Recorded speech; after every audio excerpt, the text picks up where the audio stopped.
Hello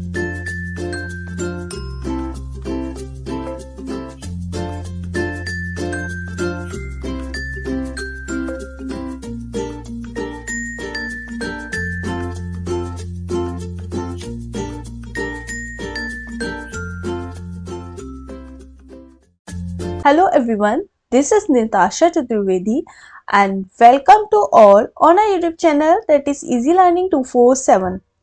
और आज की क्लास में हम लोग क्वेश्चन नंबर 51 या 52 से कंटिन्यू करेंगे अपनी सीरीज, जो कि कंप्यूटर ऑपरेटर यूपी पुलिस की वैकेंसी में हेल्पफुल होने वाला है। अभी आपने रिसेंट देखा होगा यूपी पुलिस कंप्यूटर ऑपरेटर की वैकेंसी आई हुई है 2024 में। ये हमारे लिए बहुत अच्छी गुड न्यूज़ है और इसी की प्रिपरेशन हम कर रहे हैं।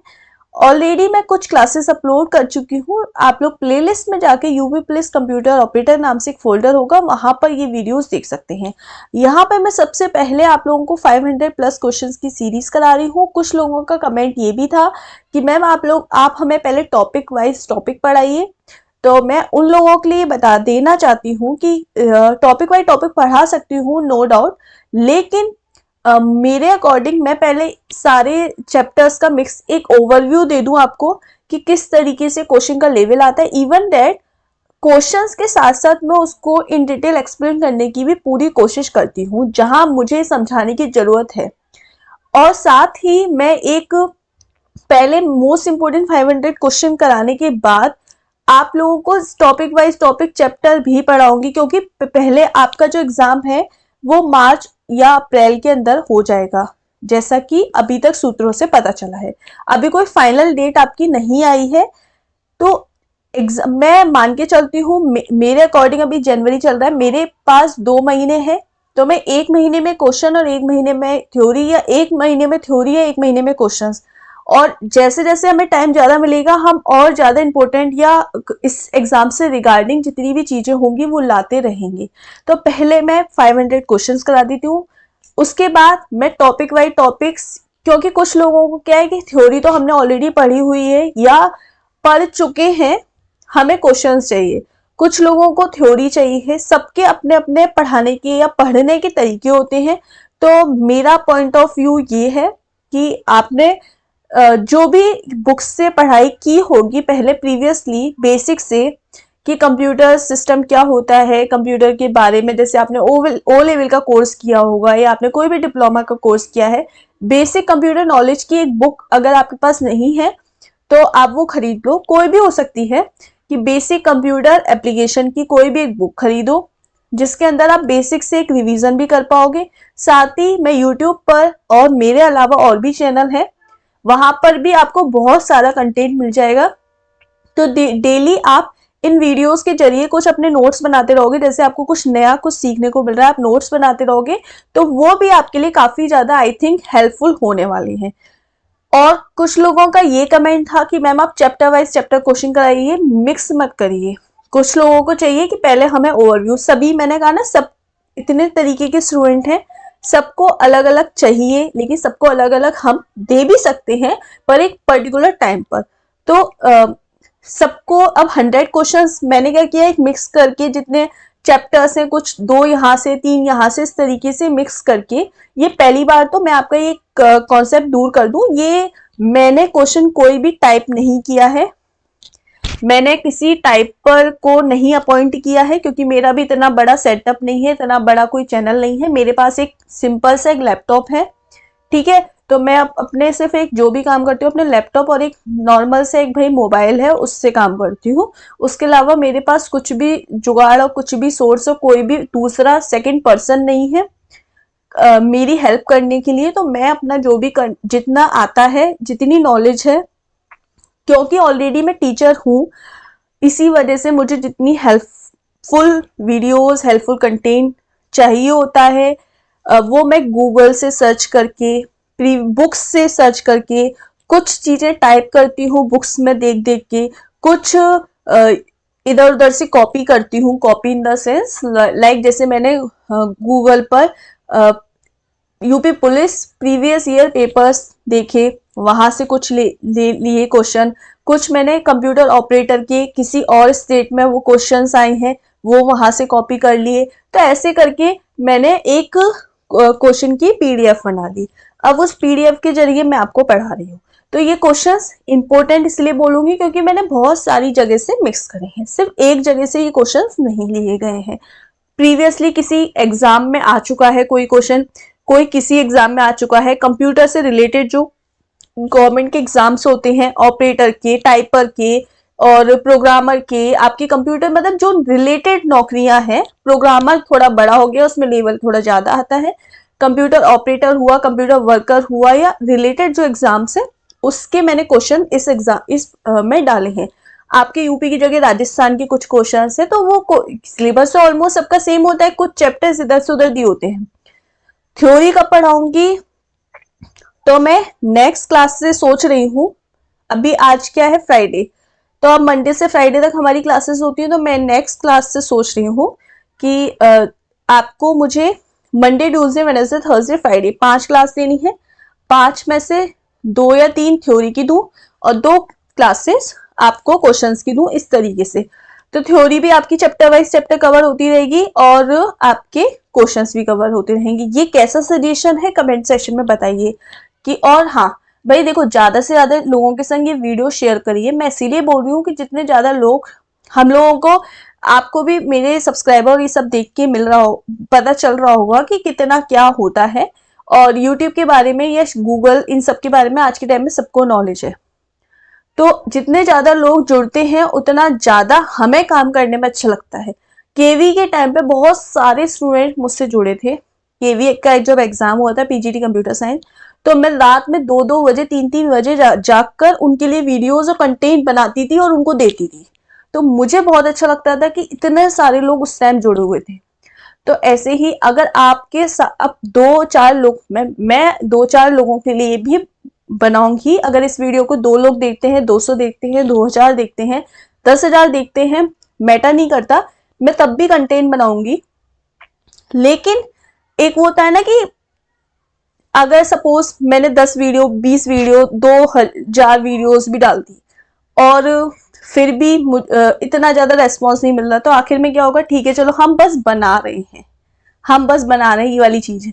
लेकिन वही जो लोग ज्यादा से ज्यादा व्यूज देंगे, ज्यादा से ज्यादा सब्सक्राइब करेंगे, शेयर करेंगे, तो क्या होगा कि नहीं, हमें लोग पसंद कर रहे हैं, यानी हम कुछ अच्छा काम कर रहे हैं, तो मैं और ज्यादा आपके लिए एफर्ट्स कर पाऊंगी। मैं शायद रात में जाग जाग के भी बना पाऊंगी। कुछ भी हो जाए, मुझे एक वो होता है ना कि नहीं, किसी का भरोसा मेरे ऊपर टिका हुआ है, तो वो जब ये दिखता है ना, तो हमें भी मेहनत करना अच्छा लगता है। अभी बस मैं बनाऊंगी और आपके लिए मैं मेहनत करती हूँ दिल से, लेकिन वो वाली चीज होती है ना कि नहीं करना ही है, एक भी दिन का गैप नहीं होना चाहिए, आपको बेस्ट से बेस्ट देना है। तो आपका बस एक ही काम है, ज्यादा से ज्यादा लोगों के संग शेयर करो, सब्सक्राइब कर दो, जिससे कि मेरे को एफर्ट्स करने के लिए बहुत अच्छा लगे, आपके लिए मैं ज्यादा से ज्यादा मेहनत कर पाऊं। और इस साल आप लोग मेरी वजह से या मेरे इस चैनल की वजह से कुछ लोगों का भी भला होगा, मैं उसके लिए बहुत आभार व्यक्त करती हूँ। मुझे कुछ आप देंगे नहीं, नौकरी आपकी लगेगी, कमाई आपकी होगी, मेहनत आपकी होगी। बस मुझे ये अच्छा लगेगा सुनने को जब आप कमेंट सेशन में आके बताते हैं या मेल कर करके बताते हैं ना, मैडम आपके पढ़ाए हुए ये क्वेश्चन आए, ये क्वेश्चन आए, तो ट्रस्ट मी इतना ज्यादा अच्छा लगता है, बहुत सीरियसली। बस मेरे लिए बस वही खुशी मुझे चाहिए।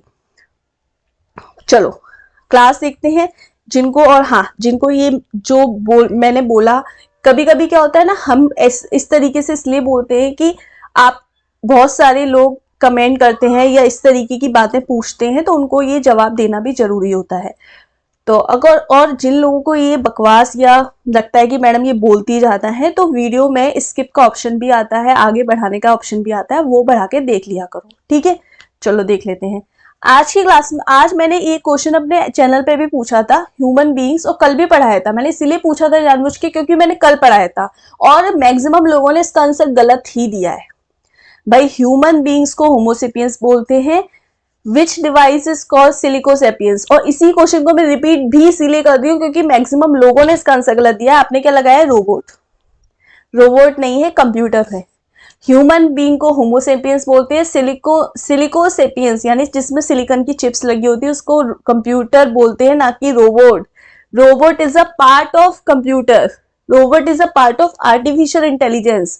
Robot is a part of Silico sapiens, but robot is not a device of Silico sapiens. तो अगर कभी भी कोई पूछा जाए कि ह्यूमन को होमो सेपियंस बोलते हैं तो सिलिको सेपियंस कैसे बोलते हैं? बोलते हैं कंप्यूटर को। ठीक है, क्वेश्चन नंबर 52 की तरफ चलते हैं। एरर इन अ सॉफ्टवेयर और hardware is called bug. What is the alternative computer jargon for it? मतलब देखो, कुछ कुछ वर्ड ऐसे रहते हैं कि पढ़ने में भी नहीं आते और आपको एग्जाम में बस ये लगता है कि यार ये क्या है ना।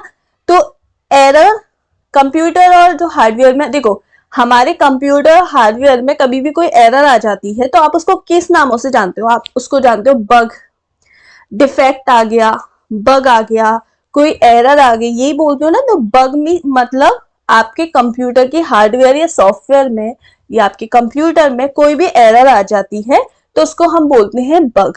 क्या बोलते हैं? Bug, BUG, bug. या बोलते हैं कोई डिफेक्ट आ गया, या बोलते हैं एरर आ गई, यही नामों से जानते हैं। लेकिन अल्टरनेटिव कंप्यूटर जार्गन मतलब कंप्यूटर की भाषा में, जार्गन का मतलब कंप्यूटर की भाषा में इसको किस और नाम से जानते हैं? तो इसको बोलते हैं ग्लिच। क्या बोलते हैं? ग्लिच। ग्लिच मतलब बग होता है, इसका दूसरा नाम बस पूछा है। क्या होता है? Bug. Bug, glitch, defect, error, कुछ भी दिखे एक ही बात है।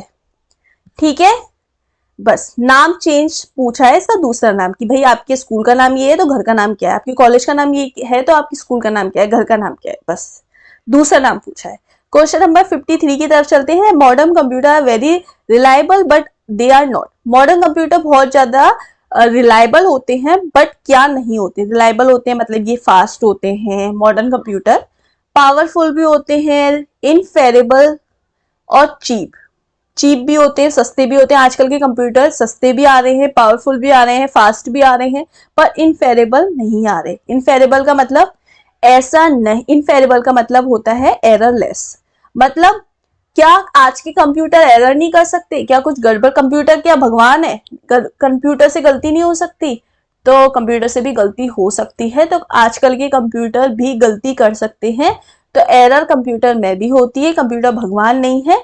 तो ऑप्शन नंबर सी इसका आंसर सी सही हो जाएगा। इनफेरेबल का मतलब कि जो एरर करे, जो आजकल के कंप्यूटर भी गलती करते हैं। और इनफेरेबल का मतलब आप याद रखना क्या होता है कि एरर फ्री। तो ऐसा नहीं है कि एरर फ्री है, ये एरर करते हैं, ये एरर फ्री नहीं है। ठीक है, अगला question 54। A computer program that converts the entire programme into the machine language is called. देखो हम कंप्यूटर में एक याद रखो, सबसे पहले जब हम कंप्यूटर में कुछ भी, जैसे हमारी एग्जांपल के तौर पर आप कंप्यूटर में ये लाइन सी लिखी है या कुछ डेटा लिख रहे हो, इमेजेस लिख रहे हो, तो बेसिकली आपने सुना है डेटा। डेटा मतलब इंस्ट्रक्शंस।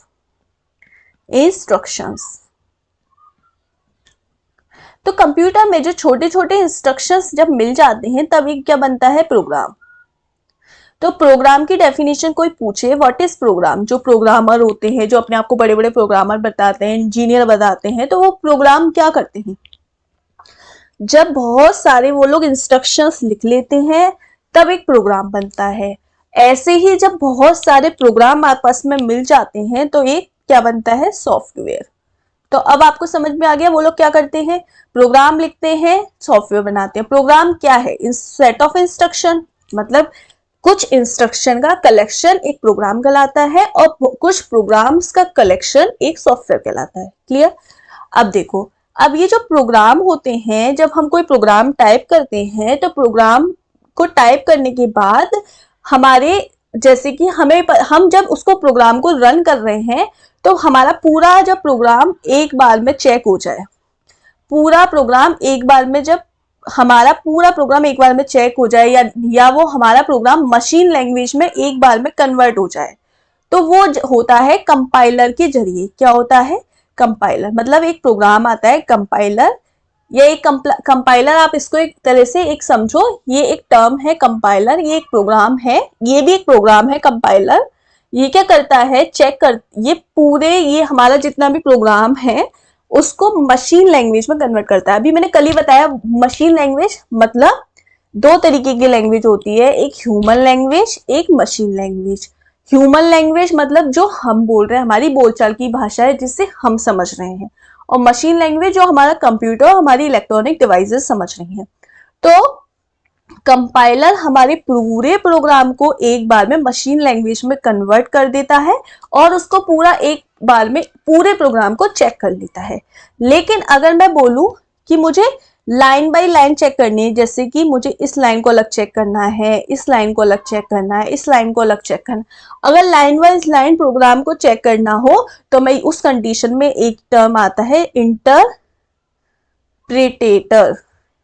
इंटरप्रिटेटर, तो ये इंटरप्रिटेटर क्या करता है कि हमारे प्रोग्राम को लाइन बाय लाइन चेक करता है, मतलब एक बार में पहली लाइन, दूसरी लाइन, तीसरी लाइन, चौथी लाइन, पांचवी लाइन, मतलब एक बार में एक एक लाइन को चेक करता है और उसको मशीन लैंग्वेज में कन्वर्ट करता है। कंपाइलर और इंटरप्रिटर में फर्क क्या है? कंपाइलर हमारा जो पूरा प्रोग्राम है, पूरा का पूरा प्रोग्राम, उसको एक बार में चेक कर लेता है, मशीन लैंग्वेज में कन्वर्ट कर देता है। इंटरप्रिटर क्या करता है? लाइन बाइज लाइन हमारे प्रोग्राम को चेक करता है और लाइन बाय लाइन ही उसको मशीन लैंग्वेज में कन्वर्ट करता है। क्लियर हुआ? अब क्वेश्चन क्या पूछा है देखो, अ computer program that converts an entire programme into machine language. Computer का प्रोग्राम जो हमारे पूरे प्रोग्राम को मशीन लैंग्वेज में कन्वर्ट कर दे तो उसको हम क्या कहते हैं? कंपाइलर। क्या कहते हैं? कंपाइलर। तो ऑप्शन नंबर सी इसका करेक्ट आंसर हो जाएगा। अब क्वेश्चन नंबर 55 की तरफ चलते हैं। A computer program that translate या फिर कन्वर्ट करना one program instruction at a time. One program instruction at a time, instruction मतलब वो लाइन, वो प्रोग्राम की line. One instruction at a time, one program मतलब पूरे प्रोग्राम को नहीं, एक बार में एक लाइन, one instruction at a time into machine language. मतलब कहने का मतलब है ऐसा कंप्यूटर का प्रोग्राम जो एक प्रोग्राम में एक इंस्ट्रक्शन को एक बार में एक इंस्ट्रक्शन को मशीन लैंग्वेज में कन्वर्ट करे, यानी लाइन बाय लाइन जो कन्वर्ट करे उसको बोलते हैं इंटरप्रिटेटर। तो ऑप्शन नंबर ए इसका करेक्ट आंसर हो जाएगा। क्लियर? क्वेश्चन नंबर 56 की तरफ चलते हैं। Small L intelligent device. Small or intelligent device is so called because it contains with किसको स्मॉल और इंटेलिजेंट डिवाइस कहते हैं? क्योंकि उसमें क्या कंटेन रहता है? तो जो सेंसर्स होते हैं वो इलेक्ट्रॉनिक मीडिया में सबसे छोटी और सबसे समझदार डिवाइस मानी जाती हैं। ठीक है, तो जो सेंसर होती हैं, सेंसर सबसे स्मॉलेस्ट और इंटेलिजेंट डिवाइस कहलाती हैं पूरे इलेक्ट्रॉनिक मीडिया में, पूरे इलेक्ट्रॉनिक कंप्यूटर सिस्टम में। तो इसका ऑप्शन नंबर डी सही आंसर हो जाएगा। क्वेश्चन नंबर 57 की तरफ चलते हैं। A fault in a computer program which prevents it from working correctly known as. जो फॉल्ट होता है, एरर होती है, डिफेक्ट होता है, उसको अभी मैंने बताया था क्या बोलते हैं कंप्यूटर प्रोग्राम में? बग बोलते हैं। या देखो, फॉल्ट, बग, डिफेक्ट, एरर या फिर ग्लिच, ये एक ही बात है। अब इस ऑप्शन में फॉल्ट पूछा है, फॉल्ट कंप्यूटर प्रोग्राम में विच प्रिवेंट्स वर्किंग करेक्टली। जो हमारा कंप्यूटर प्रोग्राम में फॉल्ट होता है, जिस वो पता मतलब वो फॉल्ट पता चल जाता है तो हमारा जो कंप्यूटर है वो ढंग से वर्क करता है। तो फॉल्ट क्या होता है? वो बग। क्या होता है? बग। जब हमें कंप्यूटर सिस्टम के बग पता चल जाए, गलतियां पता चल जाए, फॉल्ट्स पता चल जाए, तो हमारा जो कंप्यूटर सिस्टम है वो अच्छे से वर्क करता है। तो ऑप्शन नंबर बी यहाँ पर करेक्ट आंसर हो जाएगा। अब देखो यहाँ पे ग्लिच तो ऑप्शन में नहीं है ना कहीं भी, तो ऑप्शन नंबर बी इसीलिए इसका सही आंसर हो जाएगा।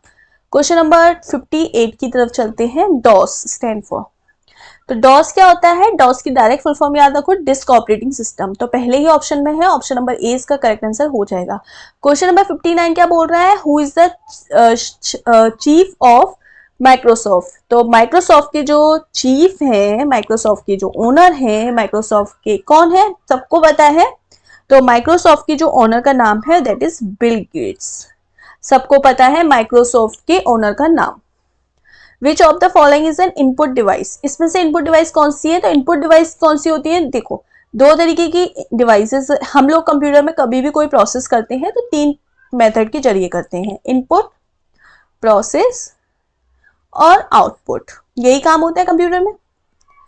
अब इनपुट डिवाइसेस जिसके बिहाफ पर हम इनपुट दे पाए, मतलब इनपुट देने का मतलब जो कुछ इनपुट ले सके, जिसके इनपुट, जैसे मैंने बोला 2+2, तो ये 2+2 मैं किससे दूंगी, कीबोर्ड से दूंगी।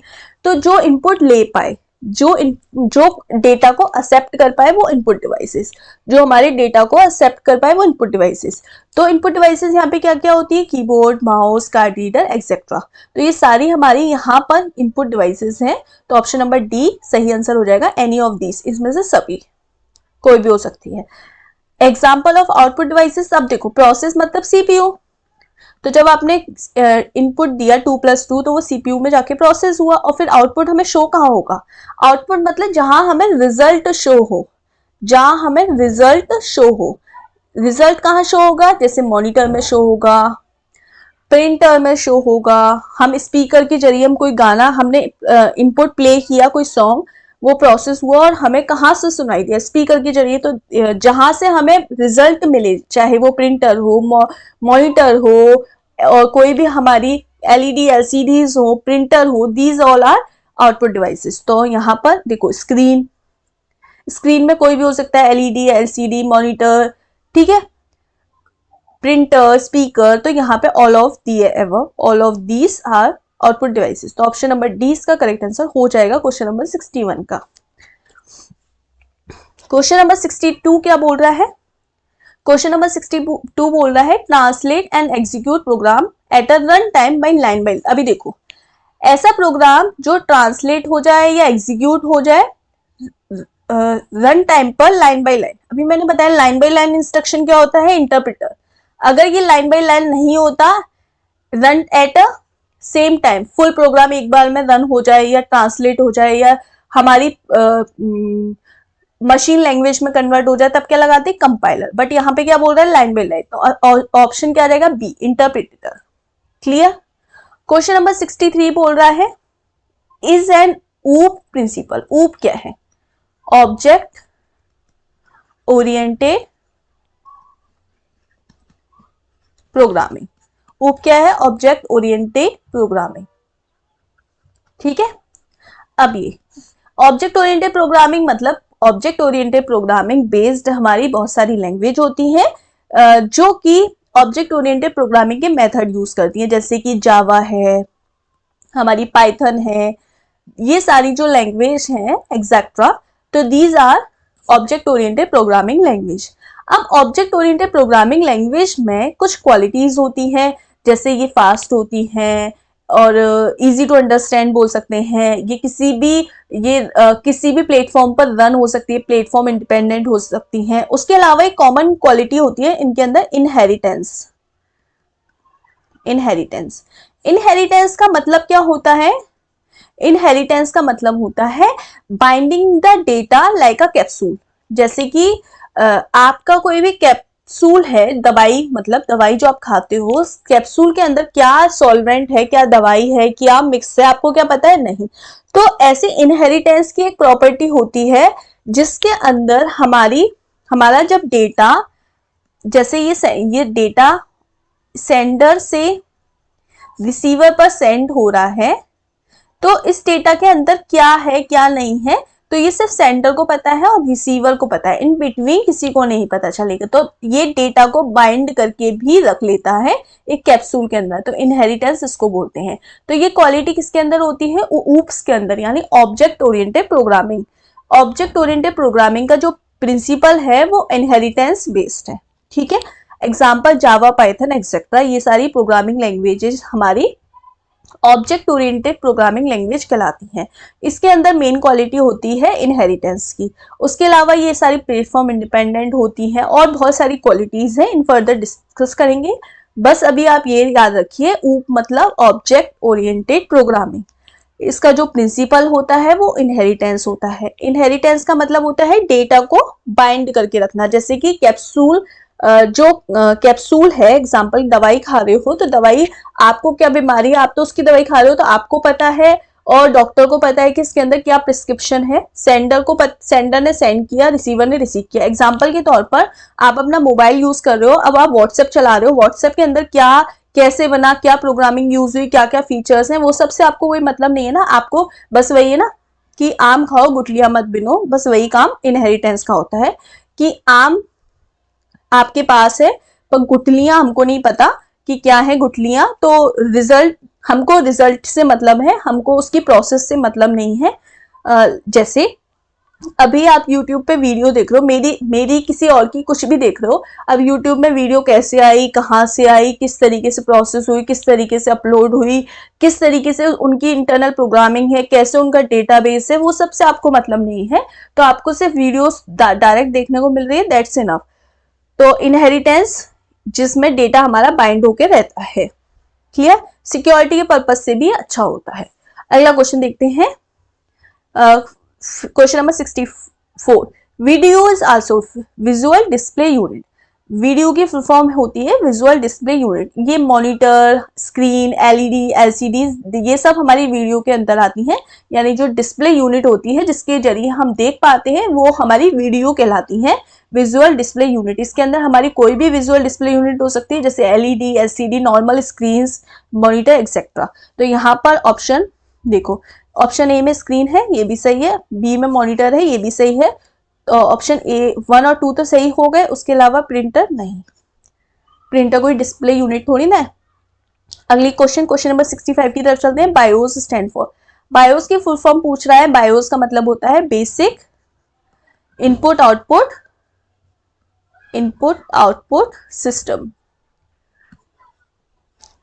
बायोस की फुल फॉर्म क्या होती है, बेसिक इनपुट आउटपुट सिस्टम। तो ऑप्शन नंबर ए इसका सही आंसर हो जाएगा। उसके अलावा बी में बोल रहा है बाइनरी इनपुट आउटपुट, गलत।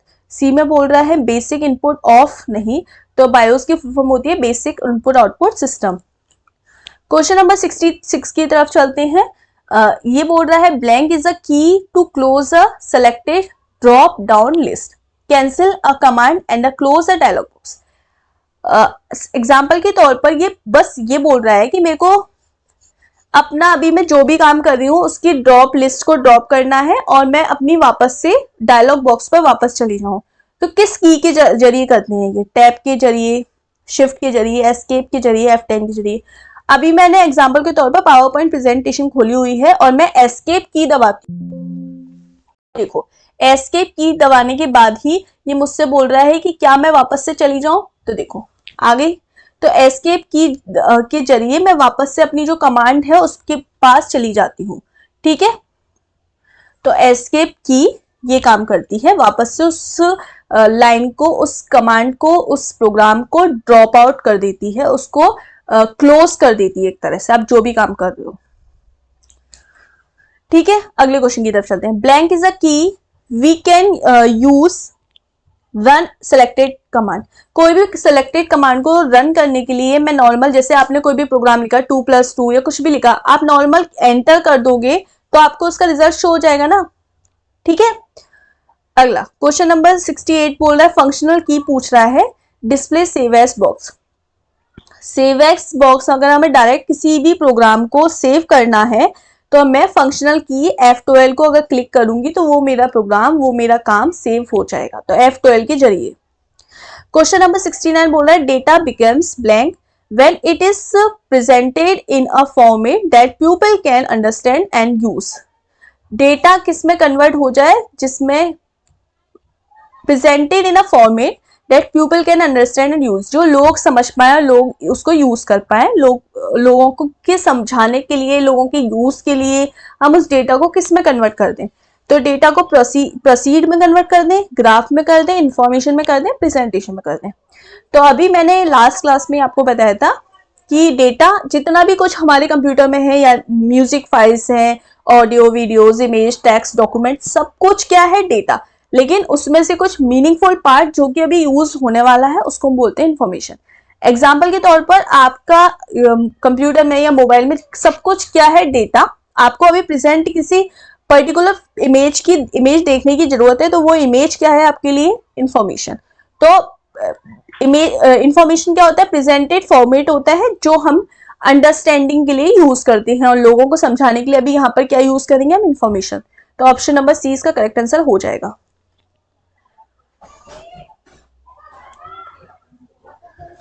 क्वेश्चन नंबर 70 की तरफ चलते हैं। To move a copy of a file from one computer to another over communication channel is called.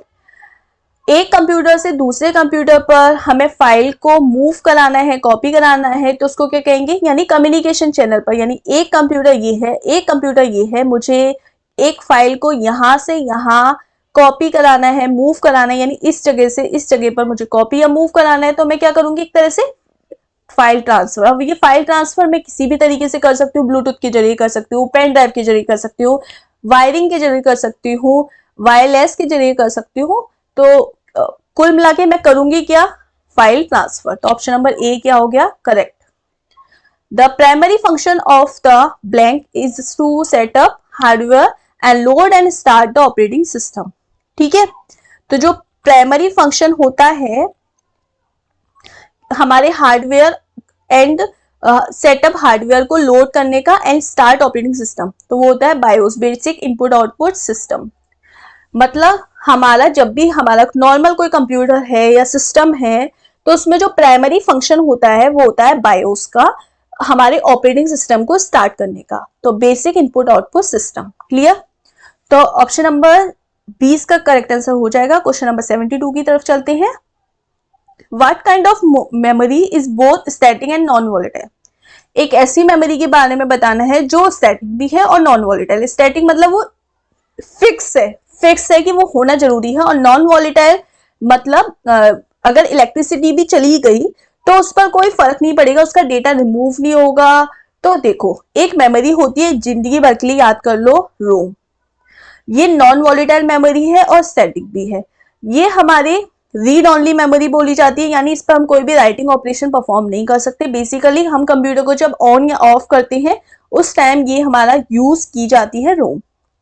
ये नॉन वॉलेटाइल है, यानी अगर ये हम लोग लाइट भी चली गई, कोई डेटा फॉल्ट भी होगा तो इसके डेटा पर कोई भी फर्क नहीं पड़ेगा। और ये स्टैटिक है, स्थिर रहेगी। कंप्यूटर को आपको या किसी भी डिवाइस को ऑन या ऑफ करने की जरूरत तो पड़ेगी ना, तो ये तो स्टेबल है, स्थिर रहेगी। तो आपका ऑप्शन नंबर 20 का करेक्ट आंसर हो जाएगा।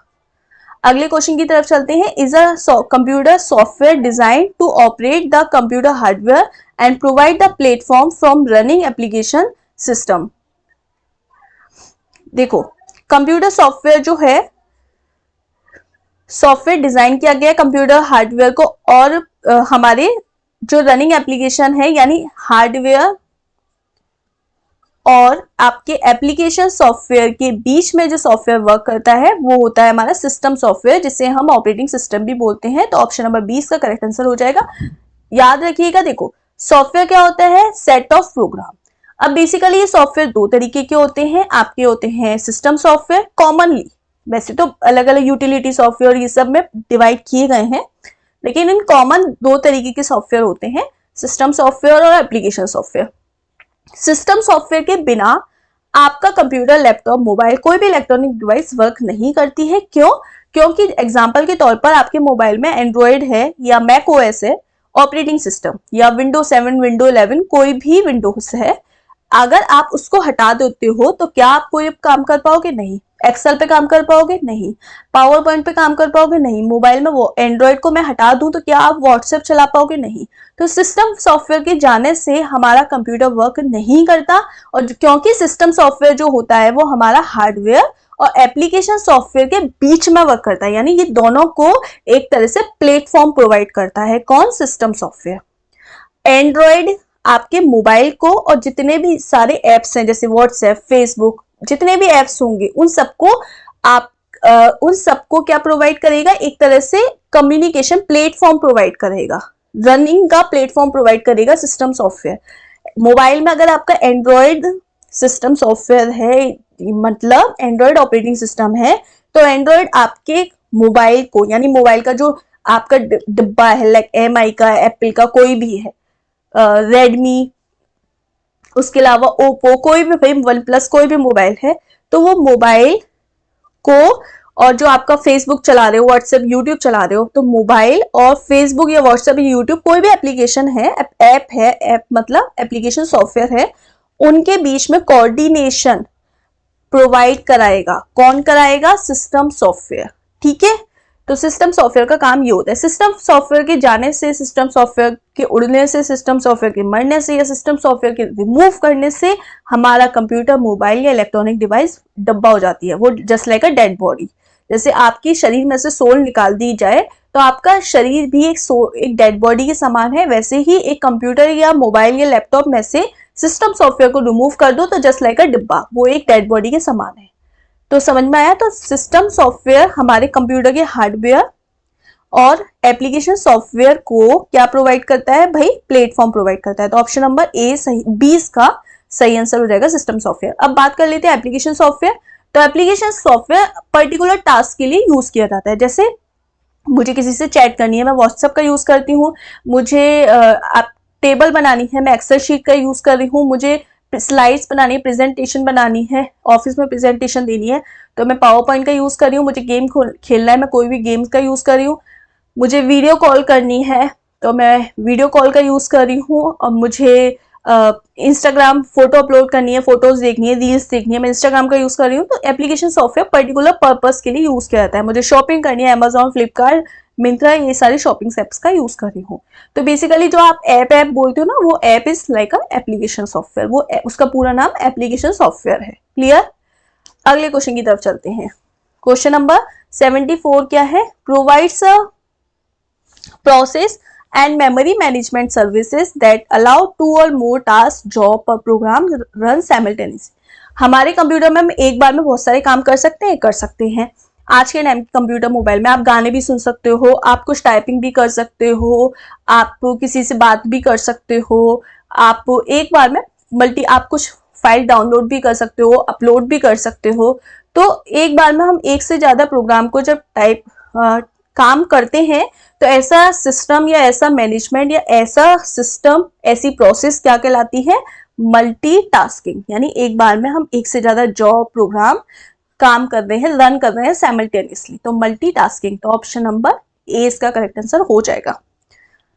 अगला क्वेश्चन नंबर 75 की तरफ चलते हैं। Task of performing operation like arithmetic logical operation is called. Task performing operation like arithmetic and logical operation. तो अर्थमेटिक एंड लॉजिकल ऑपरेशन हमारे कहाँ परफॉर्म होते हैं? हमारे होते हैं प्रोसेसर के अंदर, यानी सीपीयू के अंदर, सेंट्रल प्रोसेसिंग यूनिट। तो यहाँ पे ये सारे अर्थमेटिक एंड लॉजिकल ऑपरेशन क्या होते हैं? प्रोसेस होते हैं, प्रोसेसिंग होते हैं।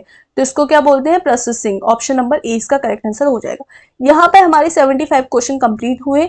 नेक्स्ट क्लास में हम लोग इसके आगे की वीडियो कंटिन्यू करेंगे। साथ ही मैं आपको चैप्टर वाइज चैप्टर भी कराने की कोशिश करूंगी। यूपी पुलिस कंप्यूटर ऑपरेटर के लिए ये क्लासेस हो रही हैं। फ्रेंड्स, फैमिली, रिलेटिव जो भी लोग तैयारी कर रहे हैं भाई, उनके संग शेयर कर दो। वीडियो को अभी तक सब्सक्राइब नहीं किया तो सब्सक्राइब करो चैनल को और बेल आइकन पर प्रेस कर दो।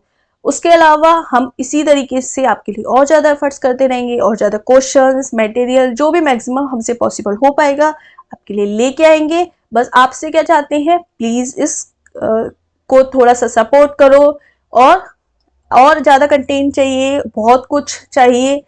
इस चैनल के माध्यम से आपको सीखने को बहुत कुछ मिलने वाला है। आपके एग्ज़ाम ओरिएंटेड तैयारी करा रही हूँ, इन डिटेल समझाने की कोशिश करती हूँ। आई होप आपको पसंद भी आ रहा होगा। बस क्या करो, ज़्यादा से ज़्यादा लाइक, शेयर, सब्सक्राइब करवा दो और खुद भी कर दो। मिलते हैं नेक्स्ट क्लास में, तब तक के लिए good bye and have a nice day.